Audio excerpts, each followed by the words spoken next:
Here we are, everybody.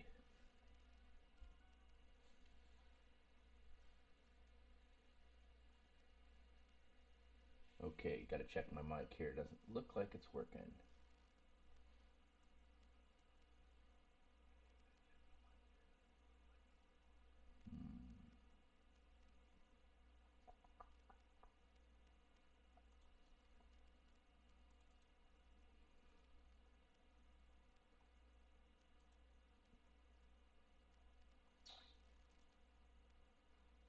Well, it's showing it's on the right thing.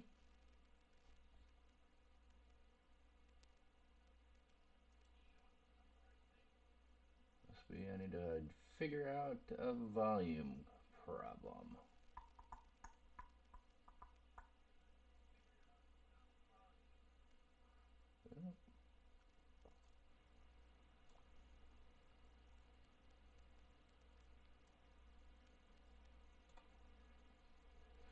Well, hopefully that takes care of it, makes it a little bit better. Let me see. Does that sound good?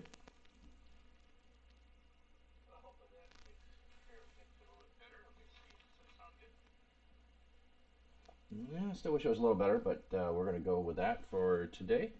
So, welcome in. Uh, yep, it is a Saturday.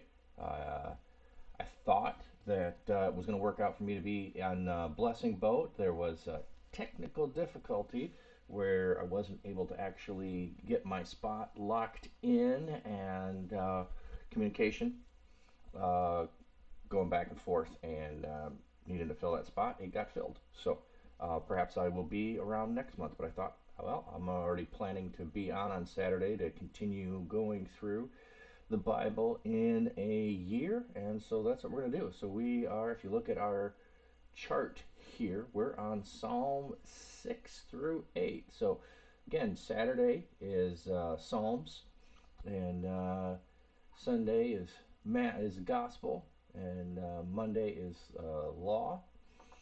Tuesday is history, Wednesday is epistles, Thursday is wisdom, and Friday is the prophet. So if you haven't been keeping up with us or following along, this kind of system for doing it helps you to make connections between different places that you're reading. It also, for lack of a better way to describe it, when you get into sections that are not the most entertaining, that's like I said, not the word I want to say, uh, but when people get into the genealogies, really is where people get bogged down and they have difficulty. Again, I'll make the suggestion that if you get into genealogies, start looking up the names and what they mean, and it will be a little bit better for you in regards to understanding and enjoying those when you start seeing who someone's name means in relationship to God and what their children's names mean and things like that. It is, in my opinion, much more enlightening and exciting to read than just reading a list of names that you've never heard of and can't pronounce and will probably not read again until you read genealogy. So that's my suggestion. So here we are. So let's jump in, and when we get done, if we've got anybody on board, we'll go and raid. And well, good morning, North Ministries. Good to see you this morning. Just working our way through the Bible in a year, and we're in Psalms this morning. So we're going to do Psalms 6 through 8. And we'll just read and see what God's got for us today. So I hope you're having a blessed day. All right. So uh, it's interesting at times. Some psalms have directions for. So this one has directions at the beginning for the director of music with stringed instruments, according to Sheminith, a psalm of David. So we have instructions. This is supposed to be sung with stringed instrument, uh, not flute or pipes. Sometimes they'll say pipes. So what that stringed instrument is, perhaps it was a harp, perhaps it was a lute or something like a banjo, something along those lines. Nonetheless, it was meant to be sung, which I find fascinating. So, and it does tell us that this one is believed to be from David. Not all Psalms are, even though we might in general just say Psalms are Psalms of David. So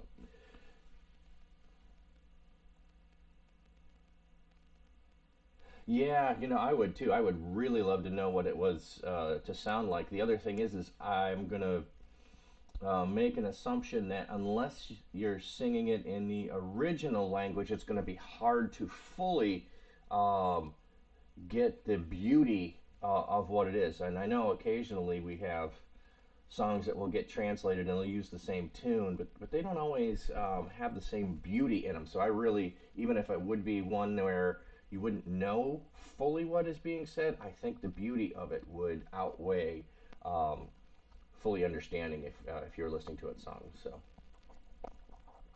all right. So Psalm 6, beginning verse 1. Lord, do not rebuke me in your anger or discipline me in your wrath. Now, that's a funny thing to start out with if we're thinking about it being a song that we're crying out to God for Him to not rebuke us or to not discipline us. That's not something that we normally sing, at least I haven't, in any worship songs, whether hymns or contemporary or anywhere in between, just praise songs. Not something that we're usually singing about. God, don't discipline us in your wrath, and God, don't rebuke us in anger. So interesting. That's how the psalmist starts out. Have mercy on me, Lord, for I am faint. Heal me, Lord, for my bones are in agony. My soul is in the depth of anguish. How long, Lord? How long? I think at times we think that we can't cry out to God when we are in sorrow and in anguish and suffering. And here, David, full on singing and crying out in anguish. Turn, Lord, and deliver me. Save me because of your unfailing love. Among the dead, no one proclaims your name. Who praises you from the grave? What a fascinating um, point. I guess I'll say it. What a fascinating point for David to bring up. If I die in the midst of the anguish and the struggle and the suffering that I'm going into, or I am already in, I can't praise your name. And so once I'm dead, I can't praise your name. Nobody who's dead can praise your name. So I need deliverance so I can continue to praise you and proclaim your name. This is not a psalm that I'm that familiar with, so this is pretty cool. All right, I am worn out from my groaning. You know what? I'm gonna go look that word up a minute. I just want to see what that is. So I'm gonna go over here to Blue Letter Bible a second and Psalm 6. Go down here to okay. So if you're not familiar with the Blue Letter, it gives you the Greek or the Hebrew, but you have to look everything up in King James. But nonetheless, it's easy to figure that out. So I want to go look up what is the word groaning. Okay, in my groaning. Okay, there's the Hebrew anahaha. Oh no, anaha. Okay. Da, da, da. Sighing, groaning, expression of grief or physical distress. That's what I wanted to know. Yeah, it has a connotation connected with physical distress. So whatever he is feeling is not simply emotional; it's also physical on him. So in his groaning, so if you as you get older and you get out of bed in the morning or you get into bed at night, yeah, there's a bit of groaning that happens. I think this is a lot more intense than that, but that might give us an idea of what it's from his physical body causing it. All night long, I flood my bed with weeping and drench my couch with tears. Ouch. My eyes grow weak with sorrow. They fail because of all my foes. Wow, that's great imagery. Flooding the bed with tears and drenching the couch with tears. Or with bed with weeping. Tears, same thing. Let me silence this or I'll keep dinging there. So, uh, yeah, boy, this is now, he says with the groaning, which would be the physical, now he's matching that with the emotional side of that too. Or it could be tears from pain too. Away from me, all you who do evil, for the Lord has heard my weeping. The Lord has heard my cry for mercy. The Lord accepts my prayer. All my enemies will be overwhelmed with shame and anguish. They will turn back and suddenly be put to shame. So I love when this happens. Not all Psalms do this, but you start out with um, a plea to God, um, of where he's at in one state. Don't rebuke me in your wrath and anger. And then turning to deliver from what's going on, or a cry that says, don't do that because I want to proclaim your name. Then a reality of what he's facing and the foes that he has. And then a warning to the foes because the belief that God has heard this psalm of prayer to God. God's heard my weeping. He will hear he has mercy, and he's accepted my prayer. And now all of you who are my enemies, who I've just spoken to God about, you better watch out.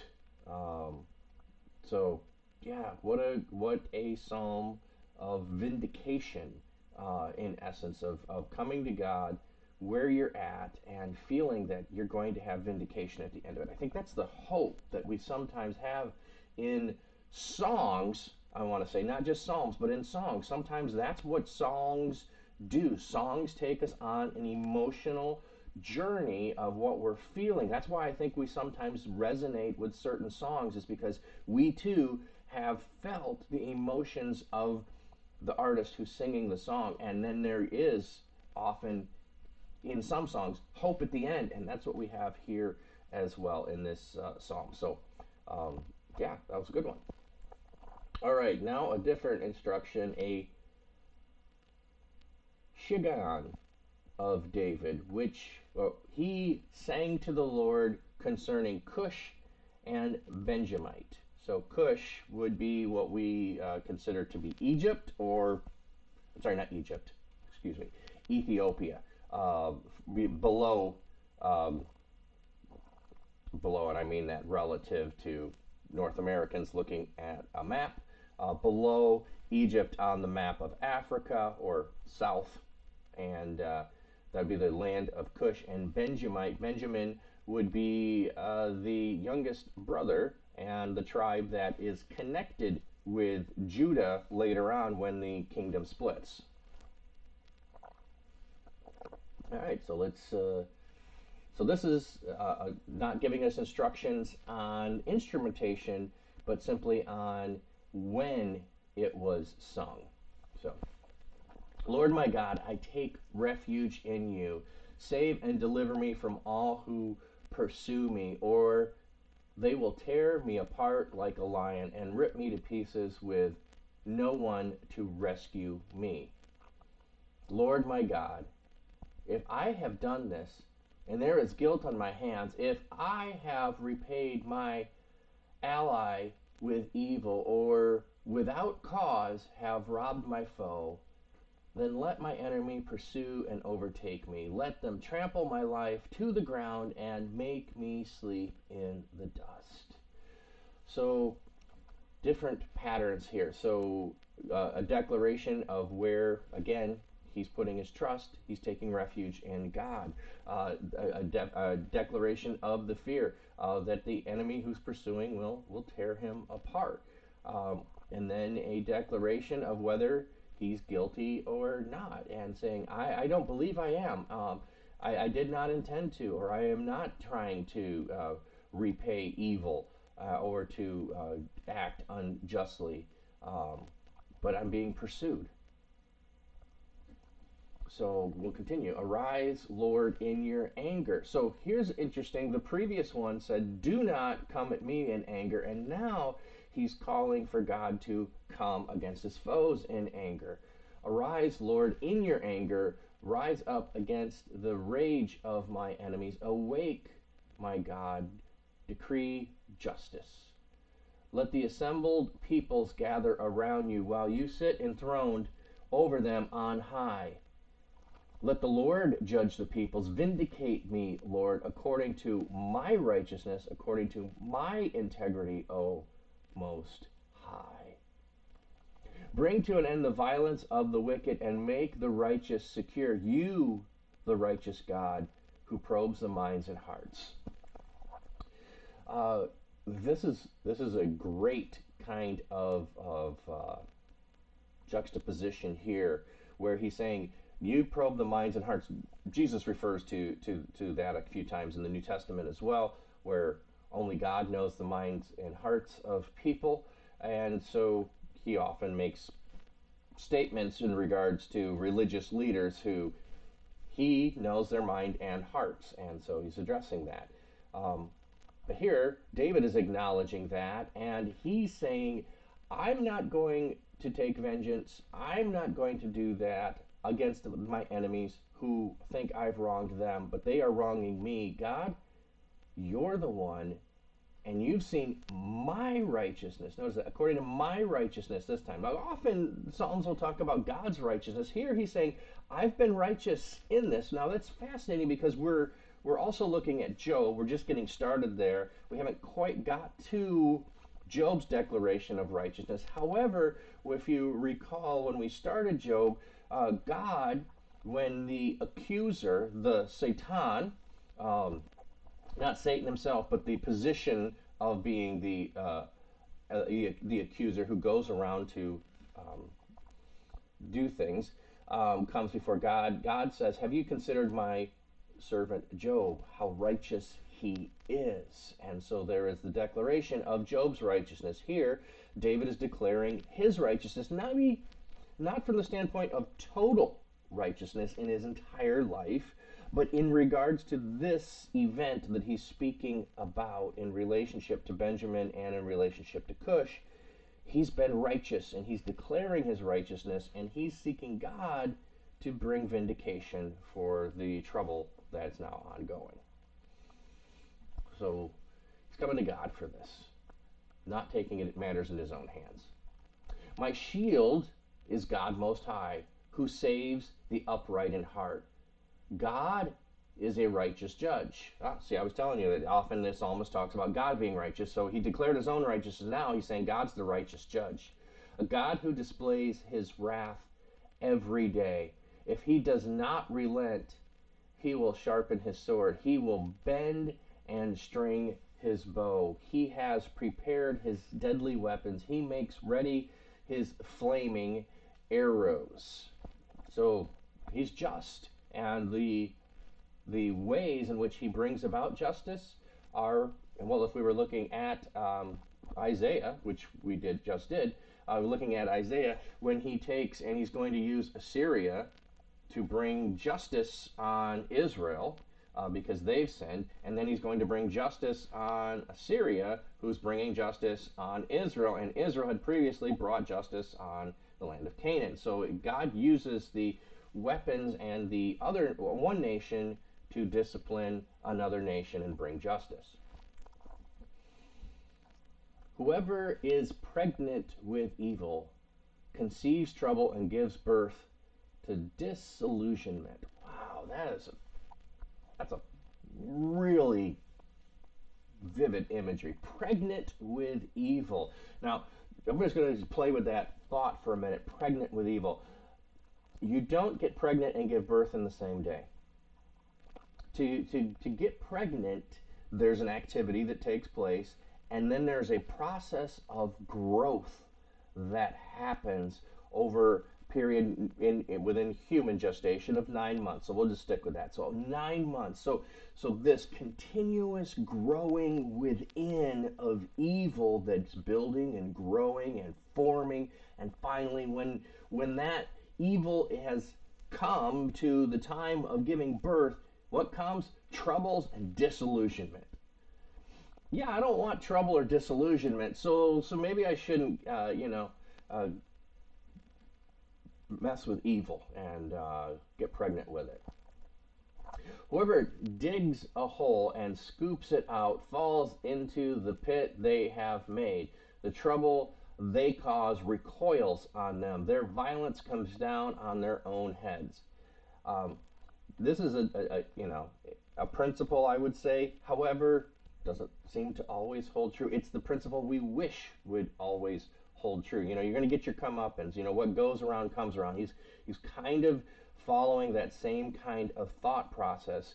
Well, there's other psalms that say other things, but here, because he's declaring that God is the one who is going to bring about justice and righteousness, he's confident that this is true, that those who are stirring up trouble, who are giving birth to evil, that God is going to take care of this.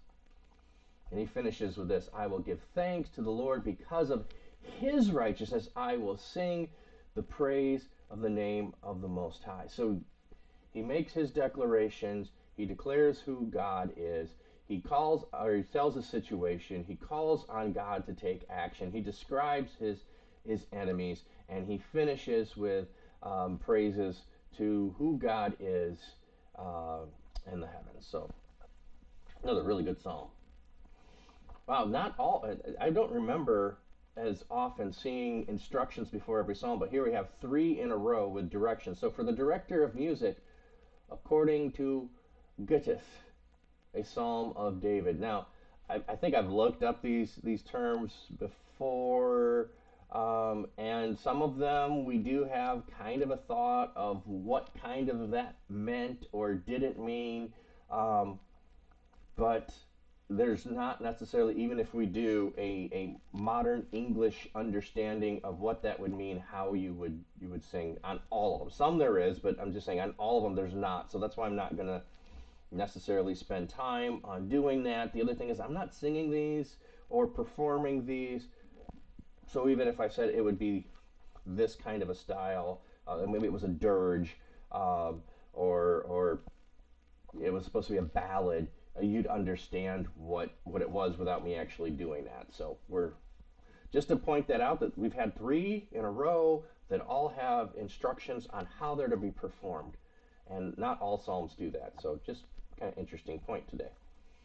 All right, but we're already to our last psalm, so let's jump right in. Lord, our Lord, how majestic is your name in all the earth. Oh, yeah, I can say here's one I'm more familiar with, because why? Because we have modern songs that have this. Oh Lord, our Lord, how majestic is your name in all the earth. And that's probably in several different versions that you may have heard it. So we do at times take these psalms and sing them. So that's good to know. You have set your glory in the heavens. Through the praises of children and infants, you have established a stronghold against your enemies to silence the foe and the avenger. Huh. Through the praises of children and infants.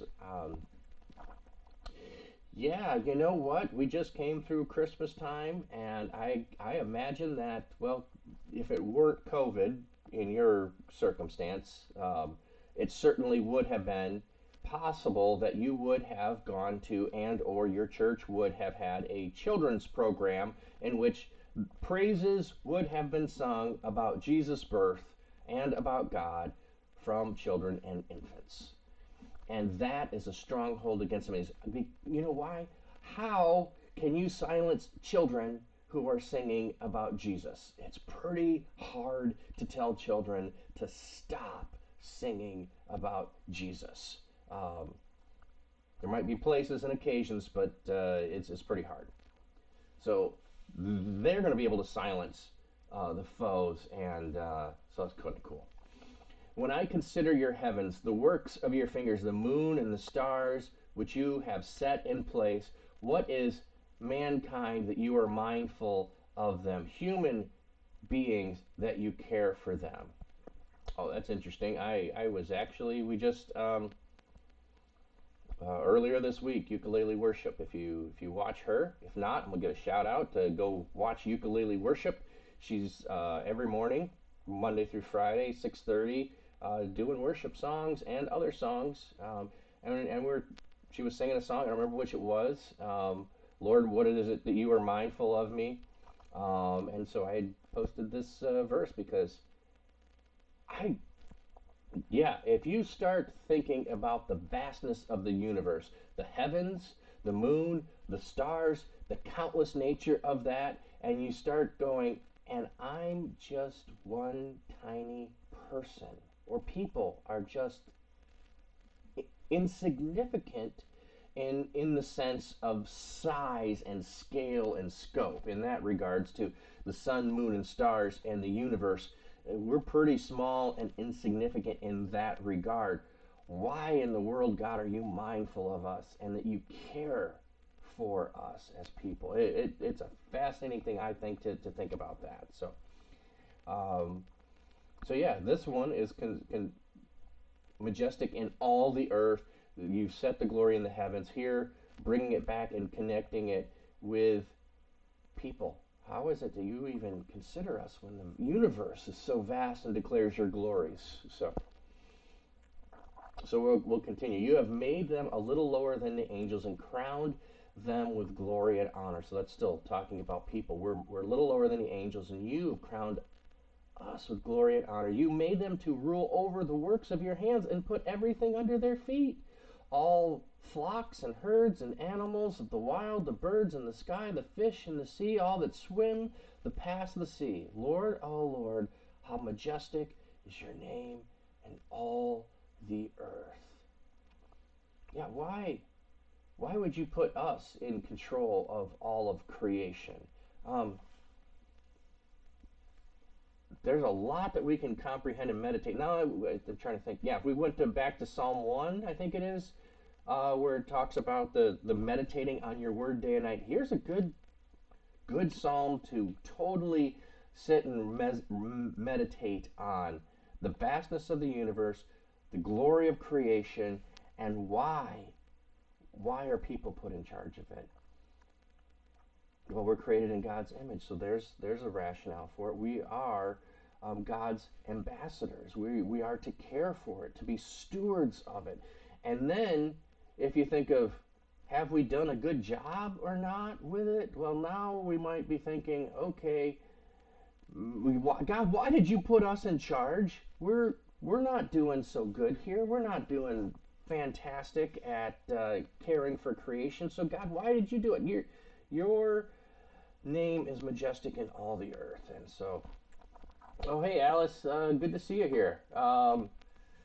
If you didn't get my message, there was a little mix up with the blessing boat, and so I won't be in that today. But I thought I'd just get on here at the beginning, and then perhaps go and raid whoever is on, which I think is Dinosaur Dad or something like that. So we're just about finished here this morning. So when I finish up, we'll go raid. But yeah, and I think you're on later, so I'm looking forward to seeing if I can catch some blessing boat today. So, but just I think this is a fascinating psalm here, talking about creation, talking about um, people and our relationship and our spot in creation, and just how great God is. So we had one about creation and God. We had some about enemies and foes, and we had one that's for stringed instruments, one that was sang,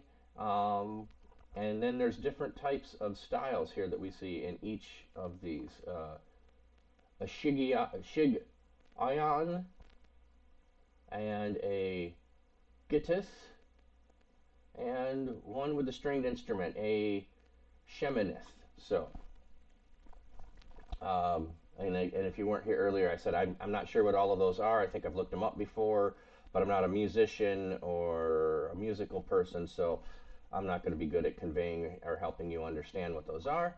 And they would be better if they were in Hebrew anyway, if they were sung.